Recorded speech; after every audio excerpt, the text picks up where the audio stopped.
நாம் ஜெபிக்க அமரும்போது தேவனுடைய பிரசன்னம் இருக்கிறது, தெய்வீகம் அந்த இடத்துல இருக்கிறது என்பதை நாம் உணர முடியும்.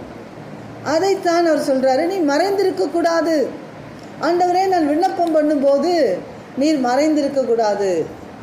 ஆகையினால அதை எப்படி காண்பது, தேவன் அங்கே இருக்கிறார் என்பதை எப்படி பார்ப்பது? அப்படி என்றால் நாம் ஸ்தோத்திரம் முழங்கால் படிட்டு நம்ம கொஞ்ச நேரம் ஜெபிக்கலான்னு கடந்து போனால் அந்த இடத்துல நம்ம ஆவி ஆத்மா சரீரங்களுக்குள்ள உணர்வு வரும்.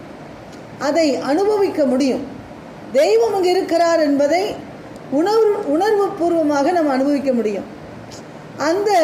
அப்படி இருக்குமானால் தேவன் அங்கே இருக்கிறார், மறைந்திருக்கவில்லை.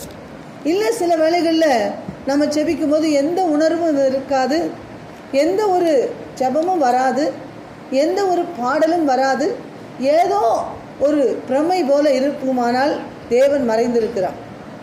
தேவன் மறைந்திருக்கிறார். தெய்வம் நம்முடைய ஜெபத்தை கேட்க வேண்டும். தாவீது விளக்கமாக தெளிவாக ஆண்டவரிடத்தில் பேசுகிறார், ஜெபிக்கிறார். அதுதான் ஆயுதம். இந்த ஜெபம் என்கிற ஆயுதத்தை சரியாய் பயன்படுத்துகிறார் இது தாவீது.